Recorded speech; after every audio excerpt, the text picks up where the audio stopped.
Welcome back to the Everything Property Podcast. Now, out of the 2.2 million property investors out there in Australia, 71.5% only hold one investment property, 18.8% own two, and only 5.8% own three. And if we dive right down to the elite level of investors, only 0.89% of investors own 6 or more properties, which is a total of just over 19,000 Australians. And to be frank, there's a multitude of reasons for this, but the biggest issue I find is a lack of education and strategy around property.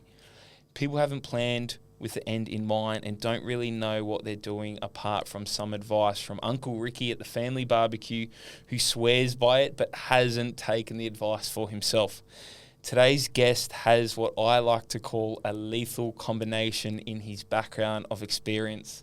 First, an accountant, then working as a broker, and now principal of strategy and advice at one of Australia's most rapidly expanding brokerages. Here to help us, the Everything Property community, to ensure that we are set up for success and we don't become a statistic with those smaller sized property portfolios. Piyush Handa, welcome to the Everything Property Podcast. Thank you, mate. Pleasure to be here. No problems at all. I have to congratulate you on, it's either a very big coincidence or you paid a number of colleagues and people that I don't know very well, because a lot of people came up to me and said, hey, you're the podcast guy at a recent event. There's someone, and usually people will plug themselves, but everyone said, there's someone that you need to interview. There's this guy that you need to interview. And everyone said to me, you need to interview P, you need to interview Piyush. He's the guy, he's the strategy guy, he's the advice guy for building portfolios, mate. So that was either a fluke or you've got a lot of people that you work with on the payroll. Mate, I've paid all of them up. So, yeah, there was definitely not a coincidence, for sure. Okay, well, here you are, so it worked out pretty well. What I want to, how we usually run these podcasts is we get a little bit of an understanding about our guests, who they are, sort of their working life and how they sort of get to the position they are, for me to get them on the podcast and the experience that they have. So I think what's interesting about your journey is, and this is your first podcast, so there's obviously not too much information around and online about you yet, but you moved to Australia in 2014. Yep, that's right. Tell me about that decision and that part of your life. Yeah, so I came to this beautiful country from India about 10 years ago, 2014, with just 2 bags and knowing no single soul. There was a major decision in my life that I took just because I wanted to explore and get out. I was very comfortable in India. Mm-hmm. I had completed my chartered accountancy back there, and I was working at a great company, one of the largest in India at the time. But then I just wanted to upend everything, wanted to get out of my comfort zone. We had everything that I could ask for back in India. My parents, gave us a great lifestyle and stuff. But I thought probably I might get too complacent. Yeah. So I thought, why not just upend myself, go back there, try something brand new. And it was an absolute ride since then. I am so grateful that I took the plunge, and here I am 10 years later, chatting with one of the best in the business. Where is he? Yeah, Where is he? When you find him, let me know. And then it's been an absolute ride since then. Like I said, I completed my chartered accountancy back in India, came to Australia, did my CPA, then started working with, again, one of the biggest companies in Australia, Optus, moving on to CNH, which is an associate company for Fiat Motors. Mm-hmm. And then during that time, around 2020, 2019, I started to think about what's next for me. At that time, I started to think probably, I may not want to be in the corporate side all my life. Yeah. Probably to, wanting to build something of my own. I saw broking as an opportunity because I love both property and numbers. So I've been a numbers guy all my life, led teams, led finance teams and stuff like that. So this was a nice segue into doing property. A combination of both what I loved, properties and numbers. Yeah. And then with my background in accounting and stuff, there were quite a few transferable skills that I could bring across and, make an easy transition. So in 2021, we had our first little one, Ishnu, and right after that, I just quit my job and just moved into broking. That was scary as shit, but it was an absolute life-changing decision. All the credit goes to my beautiful wife, who supported me throughout the whole journey. And then from there, I started working with one of the top brokers in the country. Thankfully, I was fortunate enough to land a role where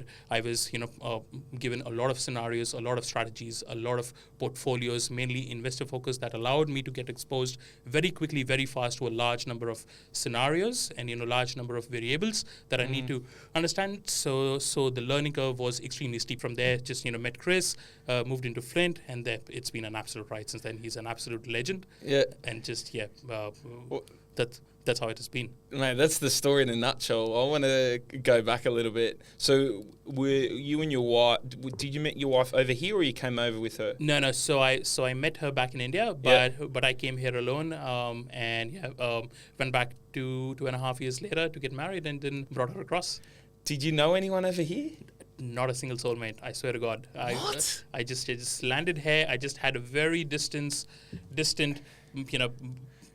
dad's friend's cousin's son who could just only chatted with him once. And I just tried to figure it out all myself. We used to use Gumtree for rentals at that time. So I just I was at India looking to find rentals on Gumtree at that time, and then found something for a week. Then moved out from there, and then found something for 3 months. Then I had to move out from there, and then find something permanent, which I stayed there for about a year and a bit.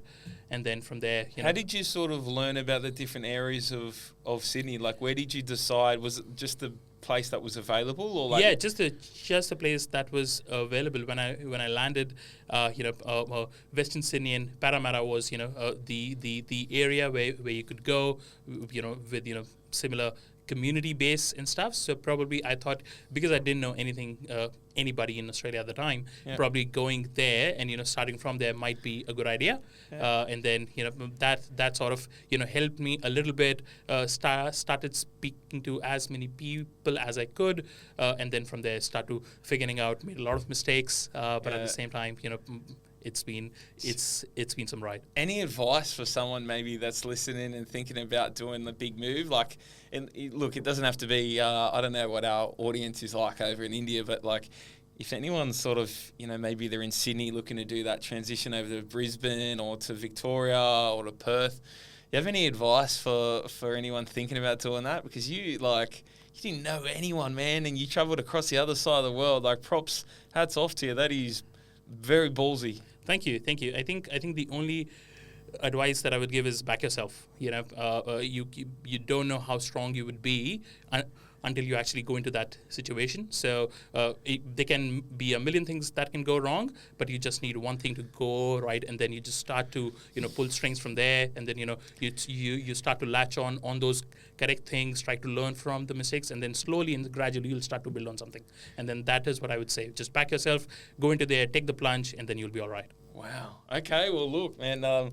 It's crazy to think that, and Chris, an old colleague of mine who I had on the very early days of the Everything Property podcast, everyone that's been following along, similar sort of story, came over with nothing but the shoes on his feet, and he had a family friend or a relative over here.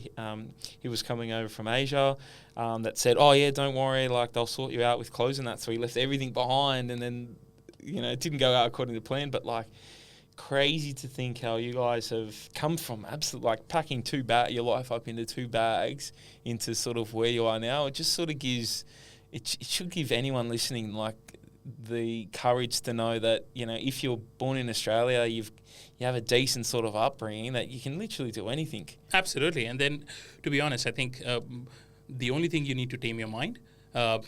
Most of the things happen in your mind and not outside. That's what at least I learned when I went through my journey. I haven't habit of thinking and overthinking and going into circles and circles and circles, and most of us have that. But unless you actually do that, it's actually not that hard when you actually action on it. And this is what I learned, and helped me go through on to the next cycle. During the process, you learn how much you can personally grow, and then that can allow you to catapult into another stratosphere, and then allow you to get things that you could never even imagine. So that has been absolutely great. So I'm very grateful. I just want to clarify something though. Sure. India's touring at the moment in the cricket. Who are you supporting? Mate, only for cricket, I'll always be an Indian. Only for cricket. They're in pretty good fit. They're in pretty good form. They are. That is just the only thing tying me back to India. But only for cricket, I'll always be an Indian. Fair enough, man. Okay, we can't twist your arm just yet. We'll see how we go. So, look, one thing I think that's really interesting, and your advantage as well with the accounting background and where you are at now with working with Flint, but you get exposure to a lot of property portfolios, a lot of people, high net worth individuals, normal investors, all different sort of incomes and portfolio sizes.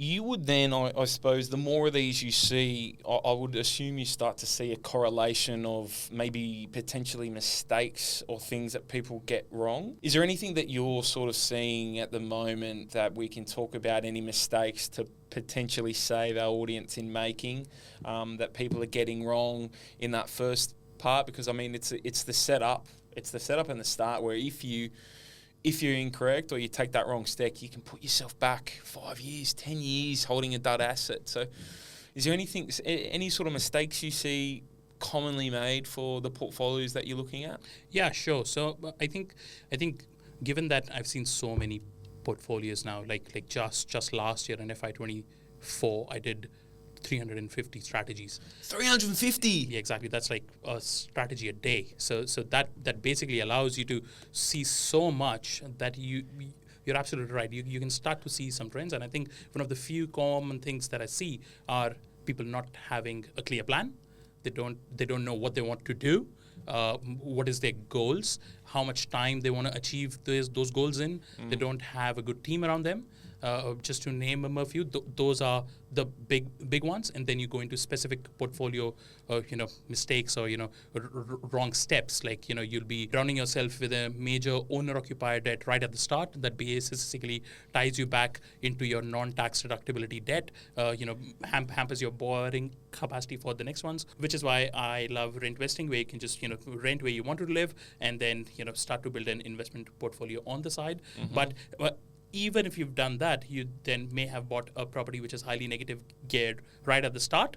It may be a great property, can give you good cap growth, but what you've done is, because of those highly negatively geared, you've basically shot yourself into the foot, which will eat up into your borrowing capacity for the next purchases. Then again, there are some buying the wrong, going into the wrong loan products, going with not the best lenders, going into wrong structures, probably buying with your friends or your brother. What's your thoughts about buying with family or friends? Because I had a guy, what prompted it, I've sort of, it's impacted me in my portfolio, but I also had a guy ask me a question on LinkedIn the other day, and he said, look, I've got a couple of mates and we're all thinking of pooling funds together to build a property portfolio. What's your sort of thoughts, feelings, emotions? Look, I think it is a mixed one, to be honest, and the reason for that is this kind of strategy can definitely have a place in your investment life cycle. However, the more variables or more non-spousal applicants you involve in your property journey, the more convoluted the whole process can get very, very easily and very quickly. What I mean by that is, if you and I are mates, we bought a property together without thinking, and this is our first property, but then you don't know that I might have a plan thinking of buying an investment myself 3 years later, or an owner occupier, then I may have shot myself right there, because when the time comes for me to buy my own property, then I would have to be tied down to what I have a common debt with you. Most of the banks, what they do is they take the whole of the liability, but they take only half of the rental income. Now, certainly there are definitely banks who can allow you what we call as common debt reducer, where we half the rent and half the liability. That can definitely help for sure. But then those number of lenders are pretty less. So basically, your pool of lenders starts to become smaller, and then your options starts to become lesser and lesser.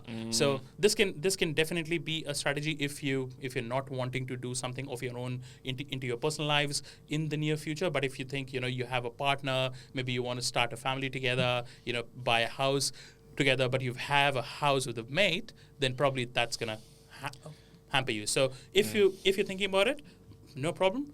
Chat to a broker, chat to an accountant, chat to a planner who can help you understand the pros and cons of those strategy points, and then you can make an educated decision from there. I agree. Very interesting. Be able to talk to that team first, get the right advice, because I even think about myself too with mates that I was really close with 5 years ago, 10 years ago. I'm no longer close with a lot of those people. Exactly that, right? You don't know what life is going to bring your way. You don't know how your marriage or relationships are going to turn up. Let alone friendships. Yeah. You know what I mean? So buying a house or property together is a huge commitment. You should be making those decisions not lightly at all. Which is why, like I said, you should have an A team behind you. Looking out for you. Planning and mapping those journeys for you, so that you can understand what are the implications of the decisions you're thinking, and then take the decisions accordingly. So say there's some people out there that maybe are like the clients that you get, or the people that you speak to, and they got no idea. They listen to the podcast, they're sort of educating themselves week by week, and they're growing, and they're maybe they're thinking they've got their savings and they're ready to pull the trigger. They're not quite there yet, or maybe they've bought a property or one or two, and they're in that statistic like we said earlier. Where do we start? What are the crucial parts of starting out and planning that we need to know about? Sure. So I think the big one for me would be know your numbers. You're the best person to knowing your numbers in and out. So you should be knowing how much do I make every week, every month, and more importantly, how much do I spend. Most people have a different understanding, which is far different than what reality is on how much they are actually spending month on month. They would think that they would be spending X, but maybe they're spending Y. That can be both positive and negative. So you need to understand what your numbers are, how much you're saving, free cash flow at the end of the month, every month. If you'll just do a random survey, you'll find more than half of the Australians don't have an active budget that they track their expenses with, or their life with. I think that would be a great point to start. If you understand what your numbers are, that would be half your battle won right there. So know your numbers. Number 2, get a great team, a great broker, buyer's agent, solicitor, accountant, financial planner. And those would be the guys who would be able to help you, understand what you're thinking, translate your thoughts into numbers, and then actually show you either on a presentation or a strategy, or just a simple Excel document to showing you what you can actually doing, what you're thinking is correct or not, what are the implications of those decisions, and then where are you traveling with those thoughts. And I think those two combined would be the first most important starting points that I would recommend to anyone, and then start to go from there. Yeah, I think what I'd probably add to that also is that it's really interesting because mortgage brokers and buyer's agents vary. And what I mean by this is that there's some mortgage brokers that I feel like you almost not you outgrow, but there are some that are targeted, and I've got some guys that I'm happy to recommend people to if they come and ask, and I say, tell me a little bit about your situation, because I know there's mortgage brokers that specialise in sort of first home buyers or knowing all the different bank policies and procedures to be able to get you into the market for as little money as possible. Now, if you're a sophisticated investor or you're listening to this, maybe you have a couple of properties. If you went to a guy like that, that broker may not be the best to be able to continue you on your property journey. So I always say to people, talk to a couple of brokers. Conversation, they're a human being. See who has time for you, see who gets back to you, see who resonates. And if you're going to be building a property portfolio, the one rule is almost to always make sure that these guys have built property portfolios either for themselves or with other people. Another interesting one you said was buyer's agents.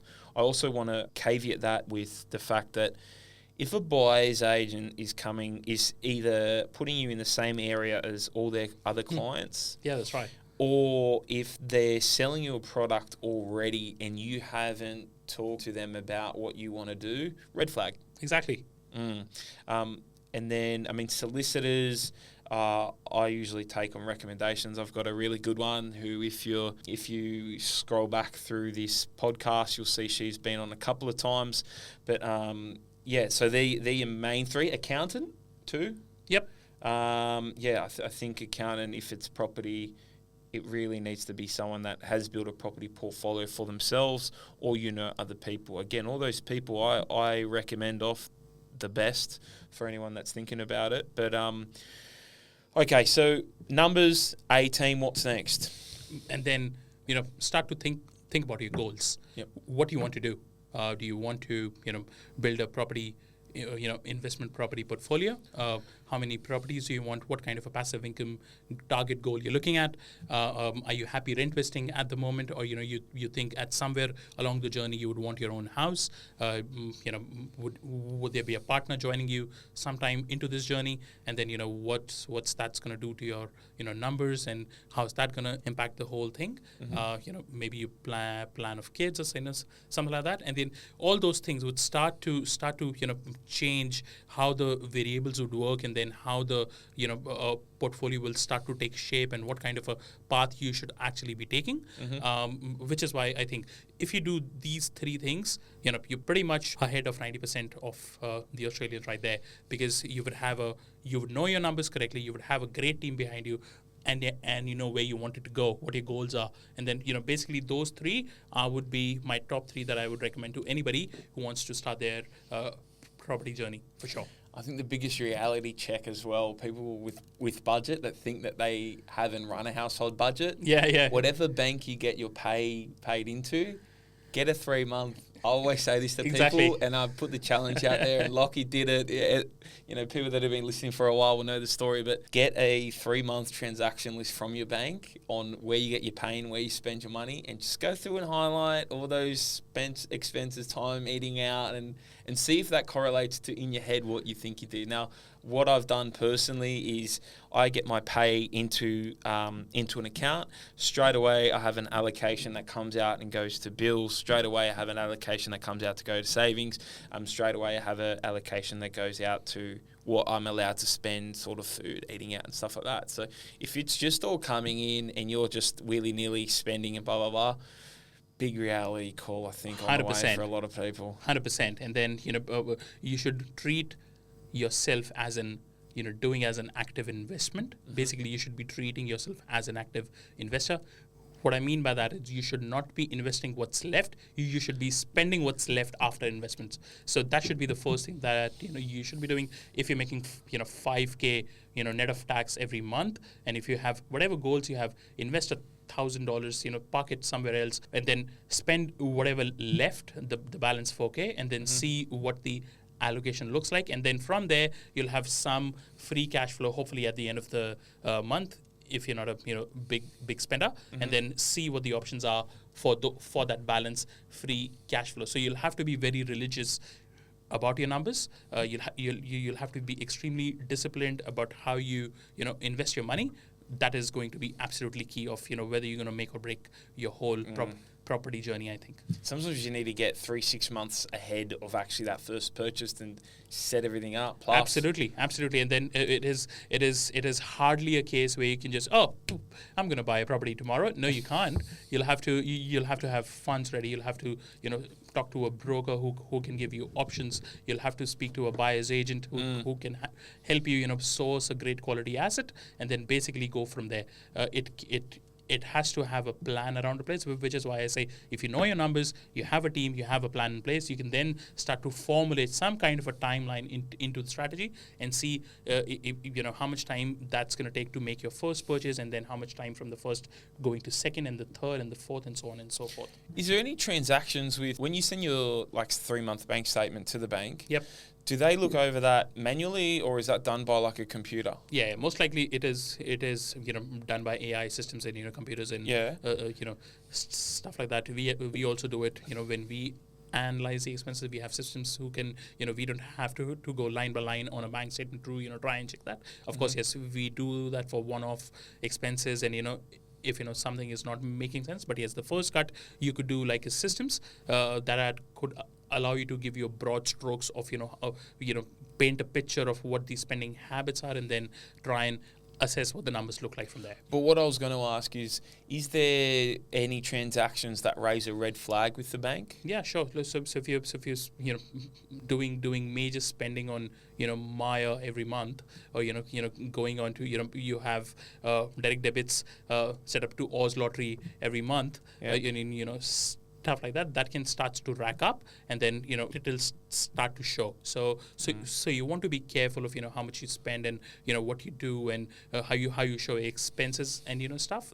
But yeah, largely if you're below that, what the banks call as hem expense, or the baseline of what they would take for you as a particular applicant, then you should be all right. But yeah, if you've got major expenses going through like a car repair or a major household expense, around the Christmas break, you can usually explain that with spending season, holiday season, buying gifts and stuff. But then you have to be mindful of are you spending on takeouts every single day, and that's a big one, and how that impacts your whole equation. Does that make it worse? So are you okay within that timeline? So yes, you're absolutely right. So everyone should take up that challenge where they look at their last 3 months bank statement, trying and assess what they are actually spending, with whether that correlate or not, and then see what they had was made sense or not. And then I can assure you more than half would be surprised to see those numbers. Yeah. Can you explain for people as well what HEM is in terms of the bank? So basically, if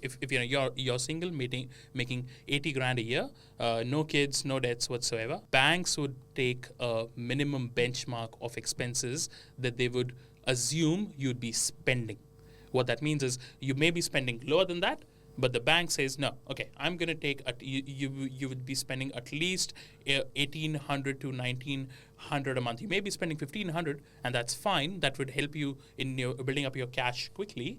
But then in the eyes of the bank, when they're assessing your borrowing capacity, they'd be looking at that HEM number. So that changes based on your composition of the family unit. If you've got a couple, the HEM would be different. If you've got higher incomes, the HEM would be different. If you have a couple of kids, that would also impact that.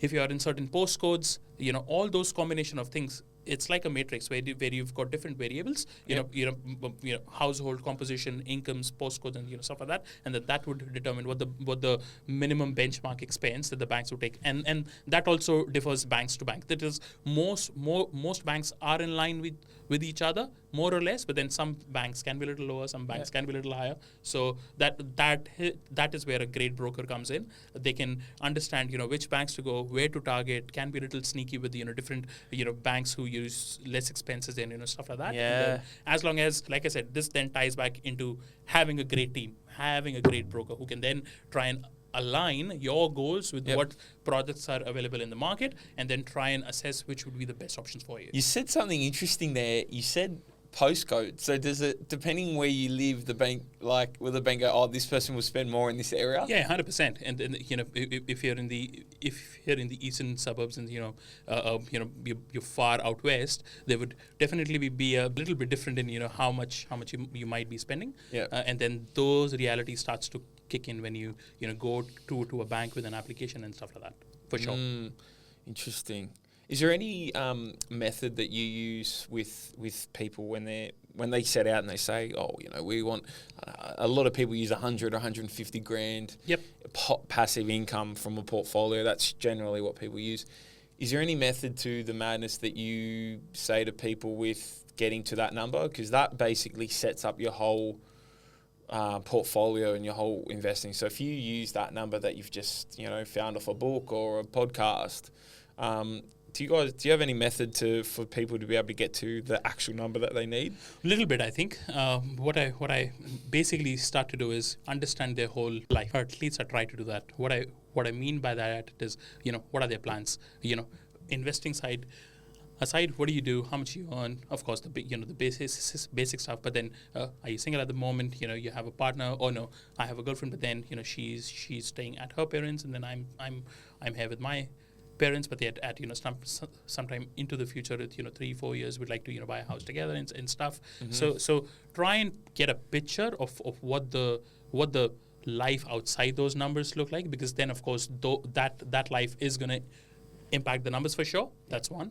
And then number two, then start to understand, like you said, a 100K passive income goal or 150 and stuff like that, and then start to work backwards from there. So for example, if you want to go 100K passive income, you'd be looking at what, like 1900-ish a week, on a 400 to 500 weekly rental property would be like what, like four properties, maybe 4 to 5 properties. Yep. Then you start 4 properties paying $500 a week. Yeah, exactly, that's right. So basically, now suddenly you have translated those numbers into actual goals. To be able to get to that end goal of 100K, you may need 4 properties of 500.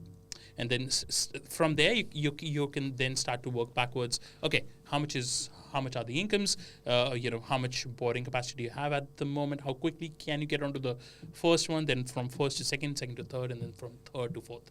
And then basically using that and then creating some kind of a mapping exercise into a certain timeline, plugging major life events like a wedding or having a kid is a big one, because then one of the income stops for at least 6 to 8 months.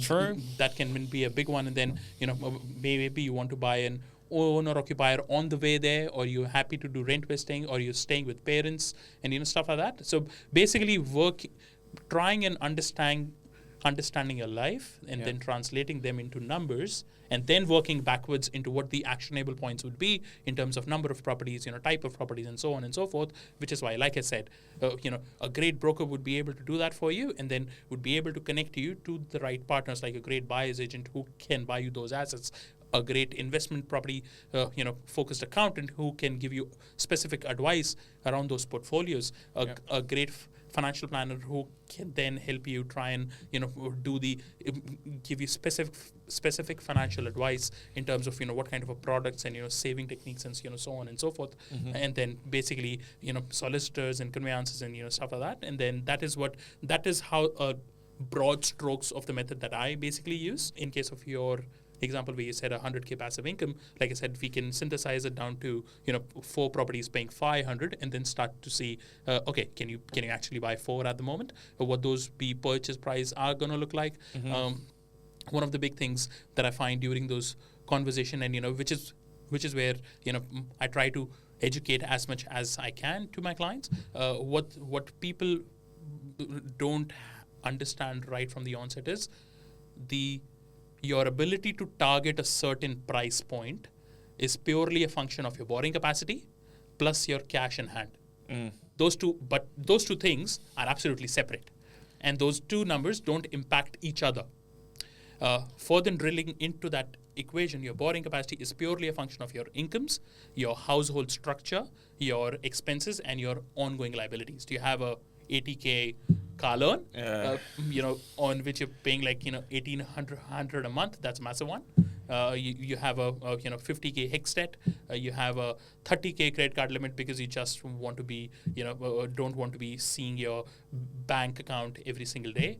That can impact up to 5 times on your borrowing capacity, even if you're not using them. So you start to see areas where you can either like I said, either can make your portfolio or can break it. So you'll have to be very mindful of how you spend your money. You'll have to be very disciplined into making a budget, sticking to a plan. Look at your spending habits, and then start to see what that looks like.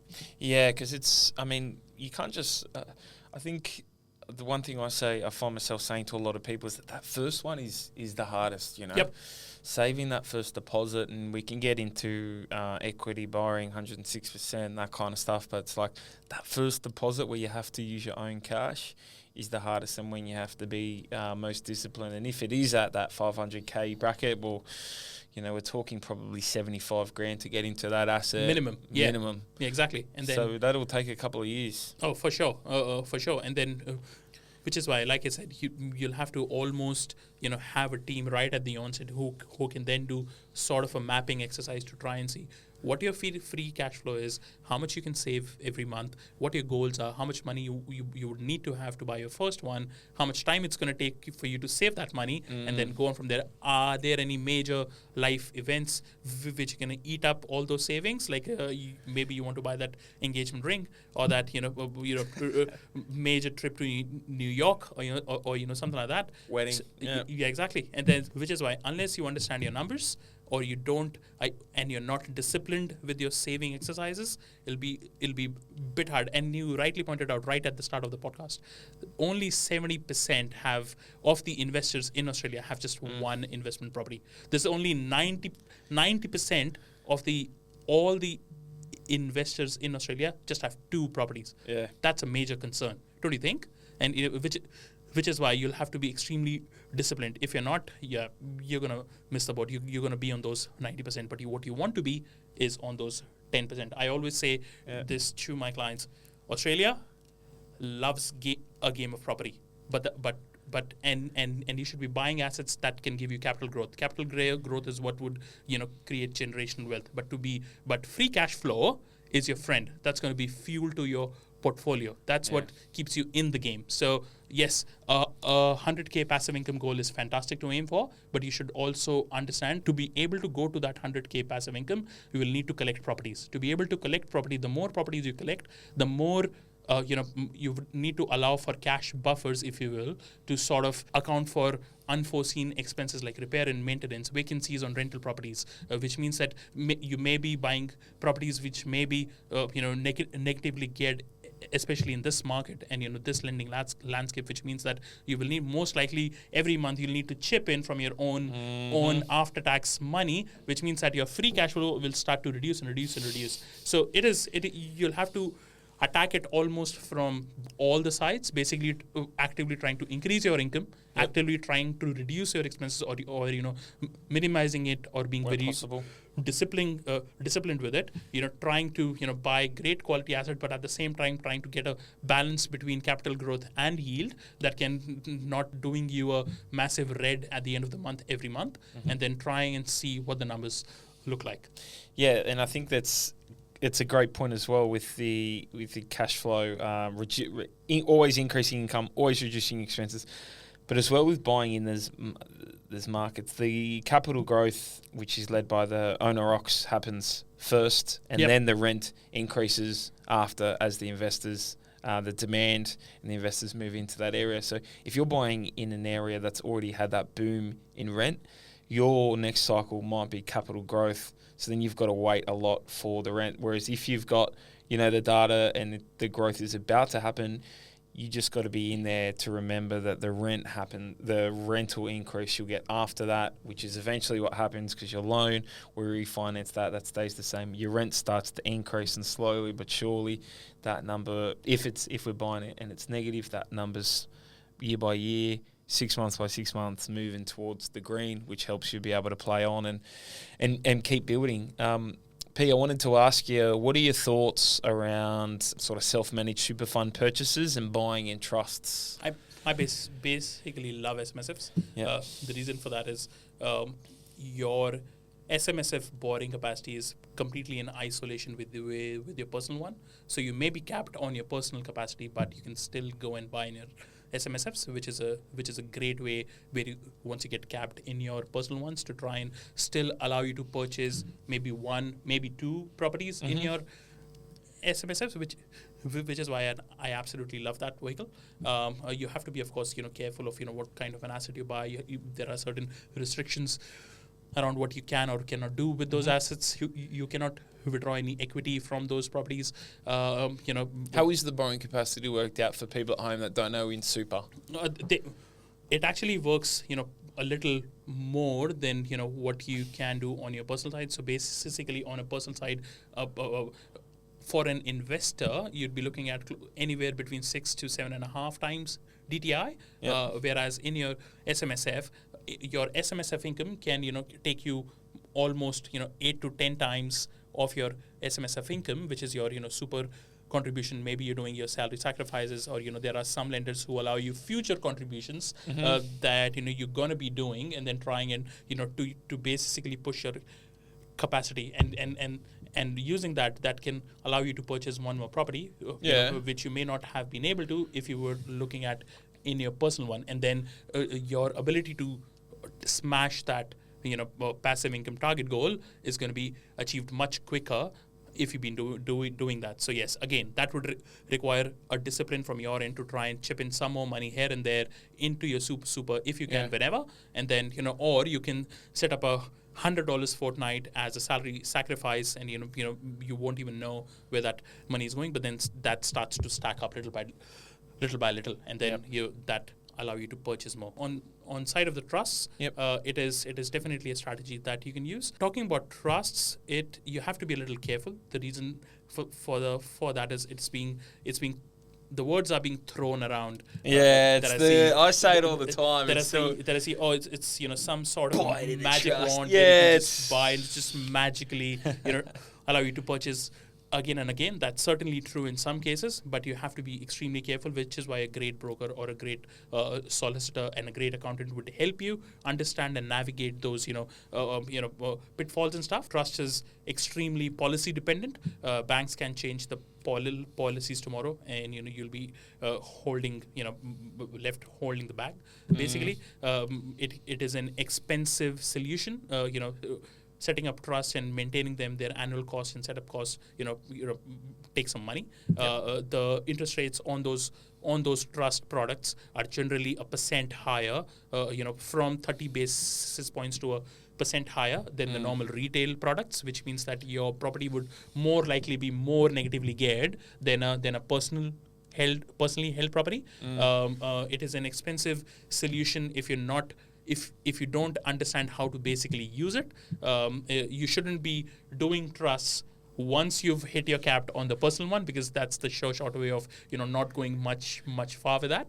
You should introducing it somewhere halfway into your personal borrowing capacity, and then go on from there. So there's a lot of nuances around it. It is very policy heavy, very cost heavy. Can be a difficult thing to unwind if you've made a wrong decision there. There is definitely a place. I do recommend those strategies as well, but you've got to be very careful and know the ins and out of which lenders to go, how to look at it. Most of the lenders don't allow negative gearing for investment property held in a trust, but there are a couple that would. So you need to understand which lenders you can go to, and stuff like that. So it's a lot of things that can basically make you regret your decision of doing that. So which is why, like I said, have a great team behind you who understands, who built portfolio themselves. I am guilty of doing that myself. I made some couple of poor decisions in the past when I didn't know much, when I just came to Australia. But then thankfully when I educated myself, got into touch with good brokers, came into this whole side, and try to understand what mistakes I made, and then try to course correct from there. Okay, just quickly on the self-managed super funds area. Yep. You said 8 to 10 times 8 to 10x DTI. Yeah, DTI from your SMSF income perspective. So let's do a practical example. Yep, sure. If I'm round numbers, if I'm earning 100 grand, yep, and let's just say super's at 10%, yep, I'm making a contribution into my super of $10,000 a year. Yep, your employer is paying 10K into your super. That's called SGC. However, you can also do a salary sacrifice. Let's say you do 500 a month of salary sacrifice into your super. That's like additional 6K going into your super. So suddenly your 10K goes to 16. There are then your potential rental income, let's call it 400 a week. That's going to be approximately 20K a year. So that 10 plus 6, 16 plus 20 is about about 36. On top of that, there are some lenders who can allow you plug in future contributions up to 10% of your salary. That if you can get a letter from your accountant saying that you'd be making extra 10% of your salary into your super as non-concessional contributions, you can then suddenly add another 10K into your whole. So let's say we don't do SMS the income. extra contributions, but we do 10 grand from employer. We do $500 a month, so it's 6 grand from ourselves, extra contributions. That's 16 grand. The property will rent at, let's say, $500 a week. That's going to be 25. 25 plus the original 16. Close to about 40K. Yeah. And then you can basically go up to 9 to 10 times of that, which is like approximately 400ish. Okay. In loan amount, if you've been working for better part of 10 years, then hopefully you'll have approximately 150 saved up. There's a property right there. Okay. So the 400 grand loan, and then you use your super balance, which is about 100 grand. Well, yes, there'll be costs, closing cost of approximately 5%, your stamp duties and stuff like that. But so you'll be needing more or less close to about 125K for a 500K purchase property. But then, right there, if you're capped on your personal side, there's a property, there's an avenue who can allow you buy another property, right there in your SMSF, which is why I love it. How do you work that in with the passive income goal at the end, though? If that's in super versus properties in, say, we needed to get to 4 properties. 3 of those are in my personal name, and I've got them paying me income, and the one I've bought in my super. How does that work in terms of paying an income, though? That you can definitely use that. So look, what would happen is that income would start to only remain within the SMSF, which is fine. But if you've relatively started younger and your aim is to collect 100K in passive income at the end of 20-25 years or something like that, you can almost get to there and then start to build on that. I always look at the personal, your end goal of the passive income in combination of both the personal and the SMSFs, because that can then allow you to get to that goal pretty quickly. Yes, granted, most of that income you won't be able to see for unless you pass that reservation age of 65 or 66. But at the same time, it is right there. By that time also, you need to understand that most of your debt in the SMSF would be gone. So as soon as those you pass those preservation age, that is basically free cash flow start to come in every week to you, which is basically a set and forget kind of a model. You buy a property in your SMSF. You do the numbers correctly. If you have to chip in a little bit, that's fine, and then that starts to create cash flow for you into the future, which is a fantastic thing. So you've paid that off. You reach your 65 years of age. That super from the income from that property can then be paid to you. Is 100%. There tax on that? It is. After the preservation age, I don't think you have to pay tax on that income. But yes, your accountant would be the best one to answer that. Perfect. And then the 3 or 4 properties that you own under your own name and personal name, you will pay income tax on. Exactly, that's right. Okay. Perfect. Is there any other sort of tips, tricks, or findings that you have from the field? Some little sort of sneaky things that people don't think about, or that you picked up, or that you recommend to clients?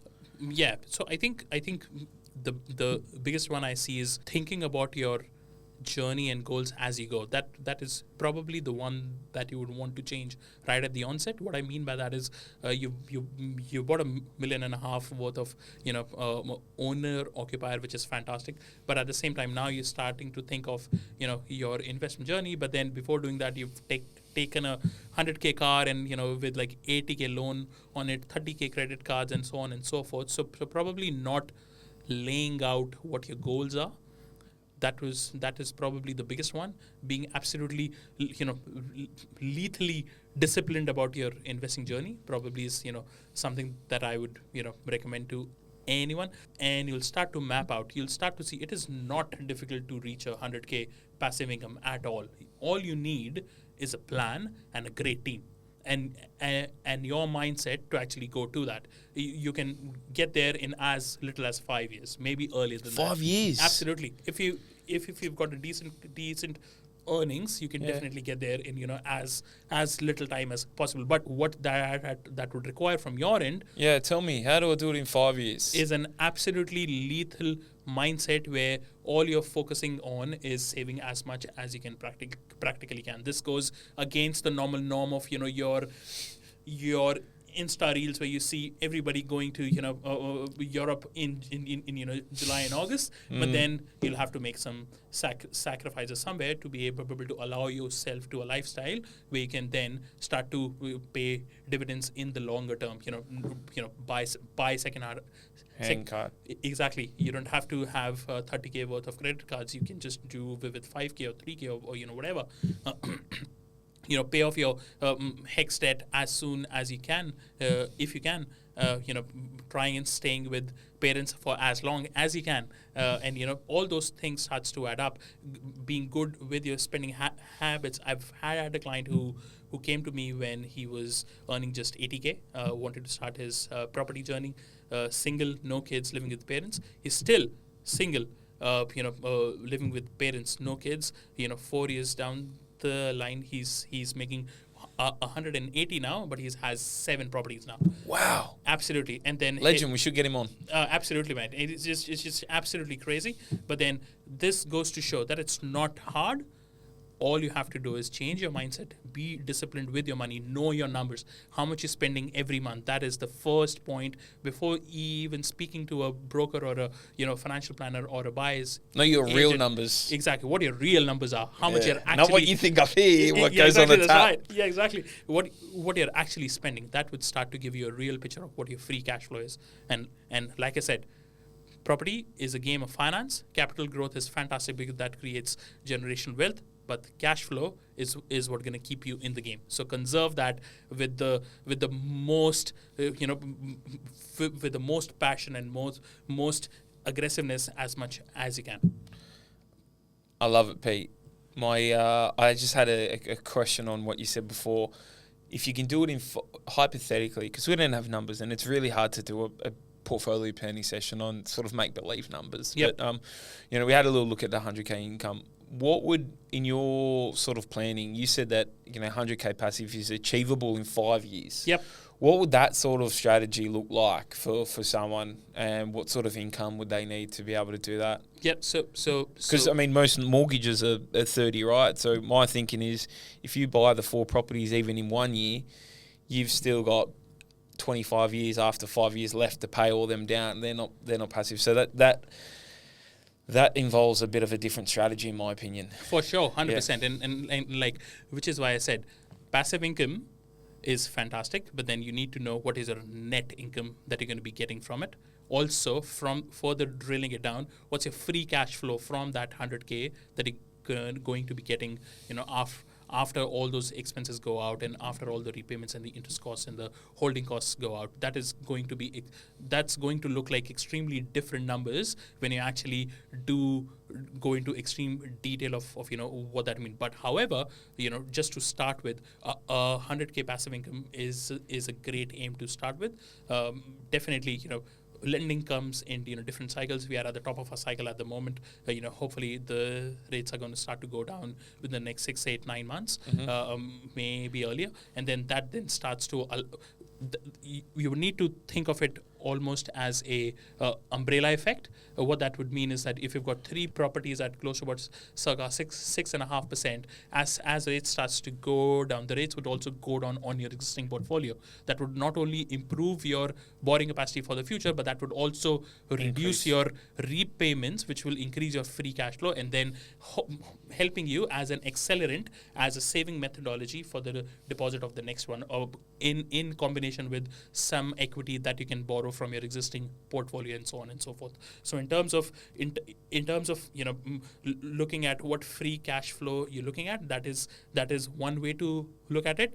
But I think for investors who are just starting out, even if they have just a goal of hitting a gross passive income of, let's say, 100K, which we've been speaking about, that can be a good way to start. Then start backwards from there. Like we said, 4 properties worth 500 a week. So hang on, I think we're on different channels here and we got mixed up. I thought you meant 100K passive income net, you mean you can reach the 100K passive gross Yeah. income in 5 years, but then you've got to wait for either pay off, acquire more, sell, and pay down capital. Or different strategy can be that if your borrowing capacity allows you, you buy a mixed portfolio where, and I guess you'd be an expert on this, where you buy a few properties which are high yielding, but at the same time you buy a few properties who have the capacity to give you good cap growth quickly. Once that portfolio has matured a little bit for 7-8 years, you then take that, use that high cap growth properties, sell them out, use that, all that, free cash flow or the net surplus from those proceeds, wash out all the debts on the high yielding properties, and then there you start to create all your, convert your gross passive income into almost like a net one. Yeah, that's what we want. All right, well, look, Piyush, I appreciate the insight, and I feel like we could talk for days on this because it's just such an interesting topic, and you have a lot of... There's probably another episode in this, but I'm just conscious of time. We're reaching the hour mark. The how we usually wrap up these episodes is I ask our guests, and I'll ask you, is Piyush Handa, what is a quote that you live your life by? You would miss 100% of the shots you don't take.